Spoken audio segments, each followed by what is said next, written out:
시청자 여러분 안녕하십니까? 헬로티비 뉴스입니다. 먼저 오늘의 주요 뉴스부터 보고 오시죠.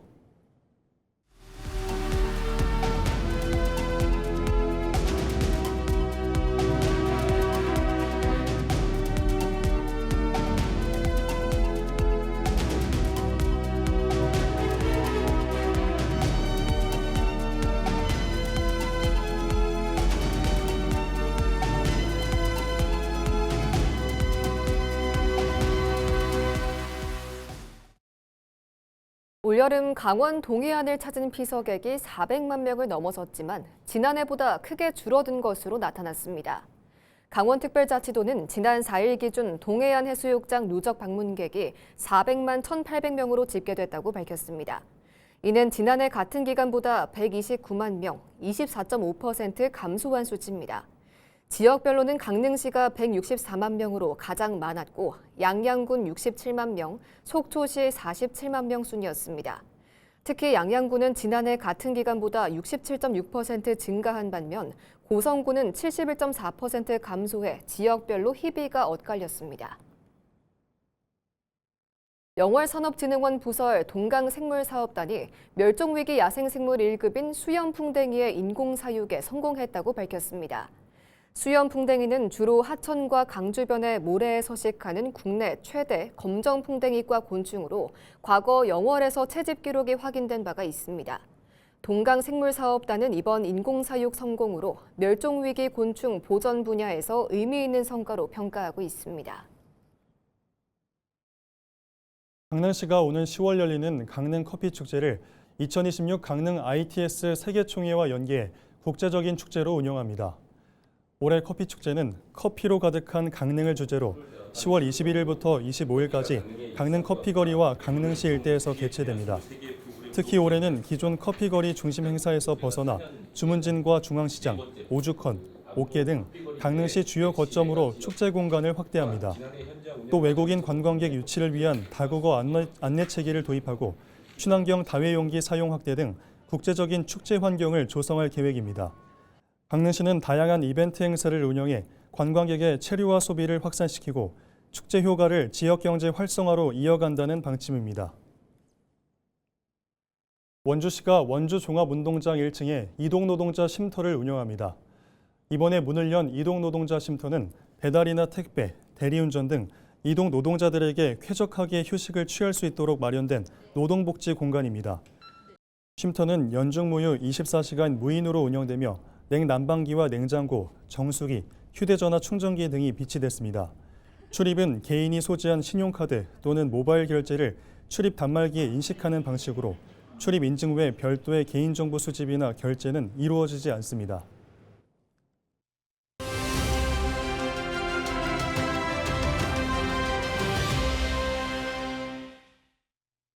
강원도 내 기초의회 의장들을 만나 의회 운영 방향과 지역 발전 방안을 들어보는 시간 이어갑니다. 이번 시간에는 조웅휘 하천군의회 의장을 만나 이야기 들어보겠습니다.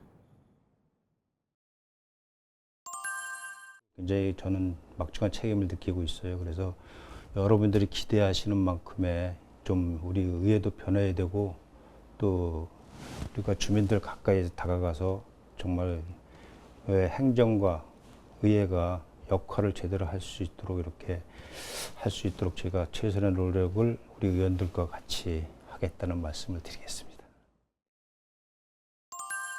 여소야대가 몇십 년 만에 처음 이루어졌어요. 그렇다고 해서 저는 그 지방적 정치는 사실 그 여소야대 당이 그렇게 중요치 않다고 생각하는 사람 중에 한 사람이에요.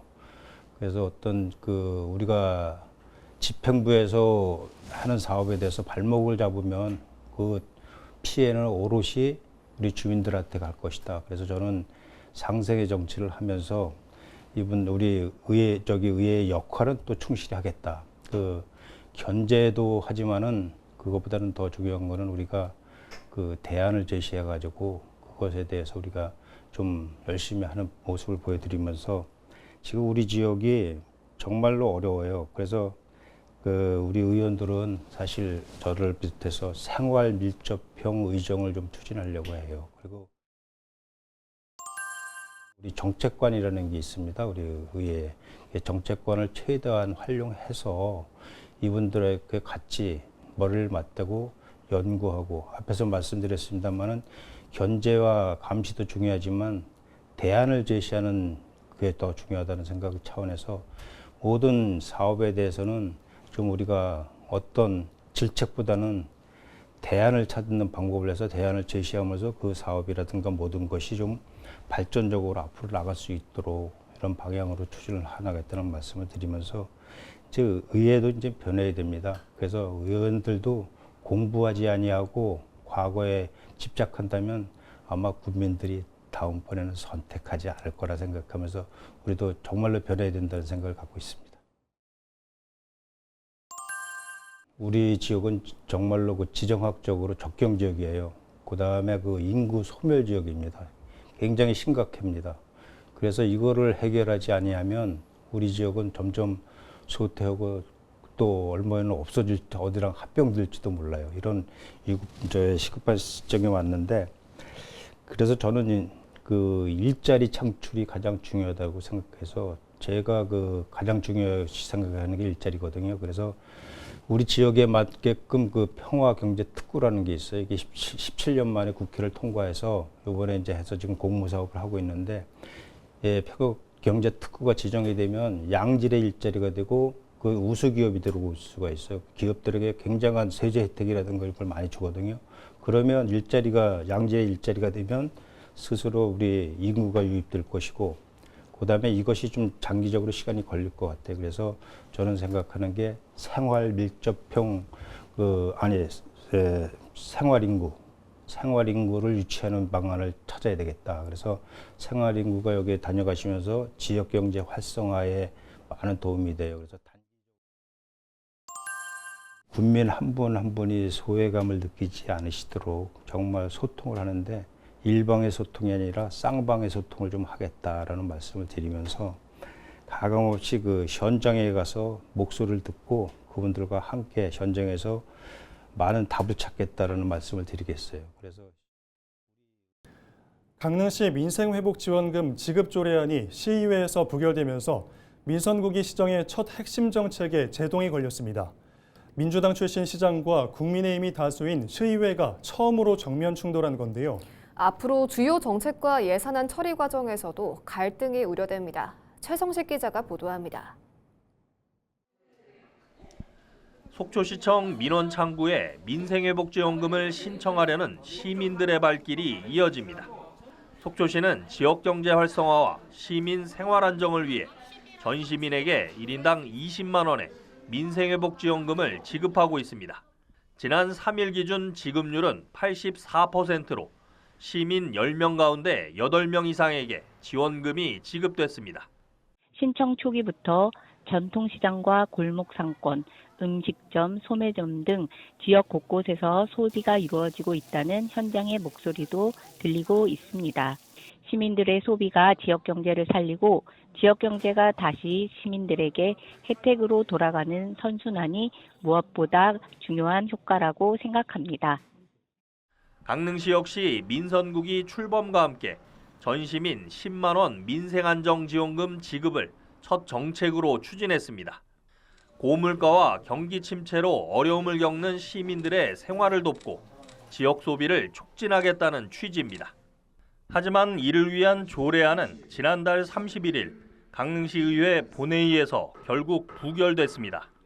지원금 지급 과정의 객관성과 투명성을 높이기 위해 자문위원회 설치 조항을 담은 수정안까지 제출됐지만 국민의힘 의원 전원이 반대하면서 의회 문턱을 넘지 못한 겁니다.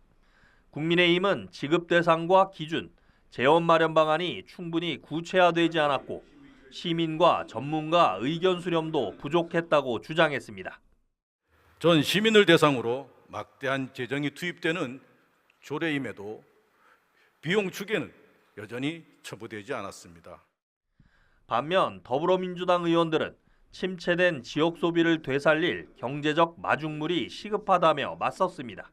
조례안 부결 이후에는 시민사회단체와 민선국이 인수위원회 등의 반발도 이어졌습니다.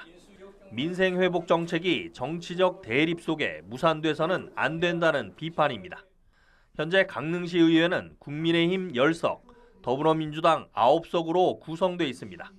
강릉에서 처음으로 민주당 출신 시장이 취임했지만 시의회는 국민의힘이 과반을 차지한 여소야대 구조입니다.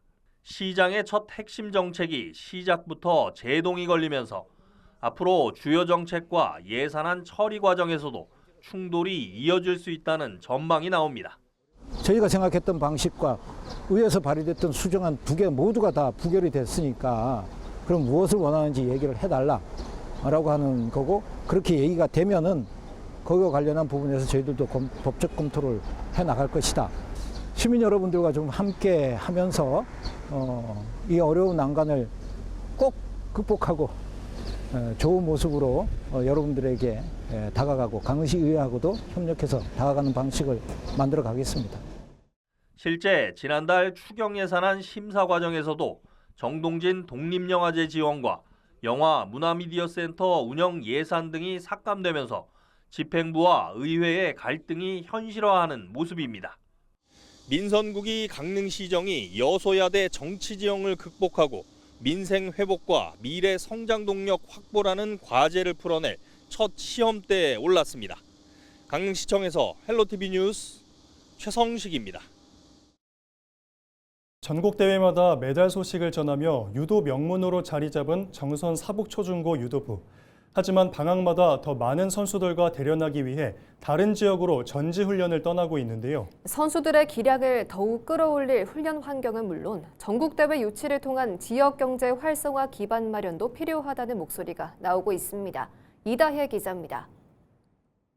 사북 초중학교 선수들이 춘천의 전용 유도훈련장에서 구슬땀을 흘립니다. 전국 8개 팀이 동시에 훈련할 수 있는 넓은 공간에서 각지 선수들과 쉼없이 대련하며 실전 감각을 끌어올립니다. 다른 학교 오면은 사람들이 파트너도 많고 저랑 시합 때도 하는 사람 많아가지고 나중에 시합 대비할 수도 있고. 전국 강팀과 함께하는 합동훈련은 선수들의 기량을 높이는 데 꼭 필요한 과정입니다. 사북초와 사북중고 유도부는 전국 소년체전과 각종 전국대회에서 잇따라 입상하며 유도 강호로 성장했습니다. 성과가 커질수록 그에 걸맞은 훈련 환경의 필요성도 함께 커지고 있습니다. 정상급 선수들과 훈련하고 싶다는 다른 지역 선수단의 합동훈련 문의가 이어지고 있지만 정작 시설 여건상 이를 수용하지 못하고 있습니다. 유도 연습실이 교실 한 칸 규모에 불과해 여러 학교 선수들이 함께 훈련하기에는 공간이 부족하기 때문입니다. 충청 부안에서 이제 한 8개 팀이랑 같이 훈련을 하고 다음 주에는 동해 북삼초등학교에 가서 또 한 4-5팀 같이 훈련을 할 계획이고 경북으로 또 훈련을 갈 계획이 있습니다.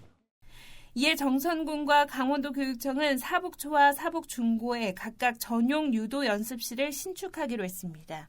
교육이 미래다 이런 차원에서 저희들이 초등학교에 우선 지원하기로 했었는데 아무래도 그 지역 학생들이 다른 지역으로 유출하는 것을 좀 방지하고 중고등학교에도 신축해 주는 걸로 이제 확정이 돼서. 당초 목표는 올해 9월 착공, 내년 8월 준공이었지만 장애물 없는 생활 환경, 이른바 BF 인증 절차에 예상보다 많은 시간이 걸리고 있습니다. 초등학교 훈련장은 오는 10월, 중고등학교 훈련장은 내년 5월 착공이 예상됩니다. 행정 절차가 진행되고 있지만 선수들이 새 훈련장을 활용하기까지는 당초 계획보다 시간이 더 필요한 상황입니다. 훈련시설과 함께 전국대회 유치가 가능한 다목적 체육관 건립 필요성도 커지고 있습니다. 양구와 철원 등은 전용 경기장을 기반으로 전국 유도대회를 꾸준히 유치하며 선수 육성과 지역경제 활성화를 함께 이끌고 있습니다. 사북은 이미 하이원 리조트 등 풍부한 숙박 인프라를 갖추고 있어 다목적 체육관이 마련되면 전국대회 유치도 가능할 것으로 기대됩니다. 정선군은 오는 2030년까지 사북 지역에 다목적 실내 체육관 건립을 검토하고 있습니다. 지역에서는 선수 육성을 위한 훈련시설은 물론 전국 대회를 유치할 경기장까지 갖춰 스포츠와 관광, 지역 경제가 함께 성장하는 기반을 서둘러 마련해야 한다는 목소리가 나옵니다. 헬로티비 뉴스 이다혜입니다. 연일 이어지는 폭염에 아이들과 함께 시원하게 여름을 보낼 장소를 찾는 분들이 많으실 텐데요. 원주시는 멀리 떠나지 않아도 집 가까운 곳에서 물놀이를 즐길 수 있도록 도심 곳곳에 물놀이장을 운영하며 시민들의 큰 호응을 얻고 있습니다. 박건상 기자의 보도입니다. 미끄럼틀을 타고 신나게 내려오는 어린아이. 옆에 있는 유아풀에서는 짧은 다리로 조심스럽게 물속에 발을 담가봅니다. 아이들의 웃음소리가 끊이지 않는 이곳은 원주천에 마련된 이동식 물놀이장. 원주시는 지난달부터 원주천을 비롯해 행구 수변공원과 오리산 이야기 어린이공원, 태봉 어린이공원 등 모두 10곳의 도심 물놀이장을 운영하고 있습니다. 멀리 떠나지 않아도 집 가까운 곳에서 시원한 여름을 보낼 수 있어 시민들의 발길이 이어지고 있습니다. 여기에 매일 물을 갈고 시간마다 오염물을 걷어내면서 수질 관리에도 각별한 신경을 쓰고 있습니다. 저희 올해 이쪽으로 이사 왔는데 그쪽에도 이런 게 행사가 있었어요. 근데 원주는 굉장히 커가지고 아이들도 즐거워하고 저도 보니까 재밌고 좋네요. 내년에도 다시 올 것 같아요. 하면. 다만 한여름 뜨거운 햇볕은 야외 물놀이장의 아쉬운 점으로 꼽혀왔습니다. 태봉 어린이공원 물놀이장은 이런 불편을 덜기 위해 대형 그늘막을 설치했습니다. 강한 햇볕을 피할 수 있게 되면서 이용객들의 만족도도 한층 높아졌습니다. 여기가 그늘도 돼 있고 깐난 애기들 데리고 오기도 딱 안전한 것 같고 안전 요원들도 계속 상비에 있으니까 너무 괜찮은 것 같아요. 시민들의 호응으로 인해 그늘막 설치는 태봉 어린이공원을 시작으로 더욱 확대될 전망입니다. 이제 아이들이 안전하게 뛰어놀 수 있는 환경을 만드는 것은 선택이 아니라 이제 필수입니다. 원주시가 이제 태봉 어린이공원을 시작으로 이제 그늘막을 만들고 있습니다. 그래서 폭염대책기금도 활용해서 일산공원 그리고 북원 어린이공원도 그늘막을 조성 중에 있습니다. 멀리 바다나 워터파크를 찾지 않아도 가까운 곳에서 아이들과 함께 물놀이를 즐길 수 있는 도심 물놀이장. 치솟는 물가와 부족한 여가 시간 속에서 부담을 덜어주는 여름 피서 공간으로 자리 잡고 있습니다. 원주시가 운영하는 10곳의 물놀이장은 대부분 오는 17일부터 이달 말까지 운영을 마칩니다. 다만 이곳 태봉 어린이 물놀이장은 9월 6일까지 연장 운영합니다. 헬로티비 뉴스 박건상입니다. 강원특별자치도는 청년과 신혼부부, 군인 가족 등 주거 필요 계층을 위한 공공임대주택을 2030년까지 만호 공급한다고 밝혔습니다. 도는 현재 추진 중인 공공임대주택 4,000호를 계획대로 공급하고 신규 사업을 통해 6,000호를 추가로 공급한다는 계획입니다.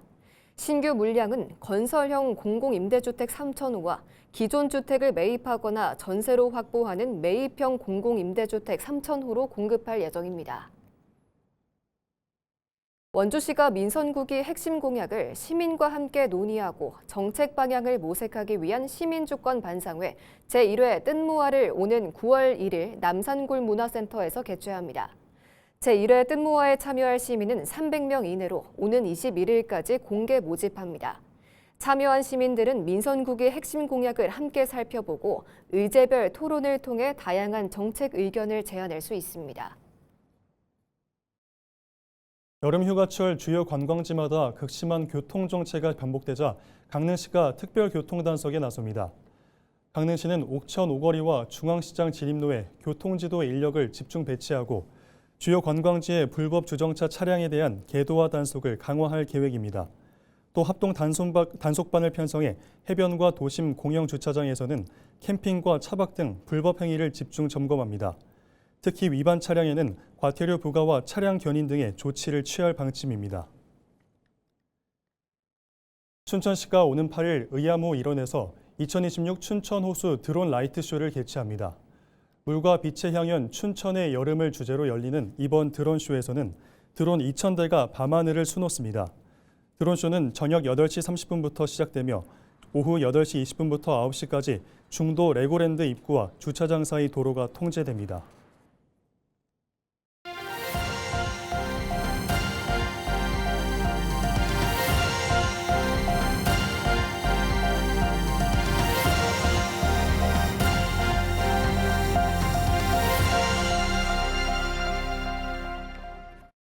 이상으로 뉴스를 마칩니다. 시청해주신 여러분 고맙습니다.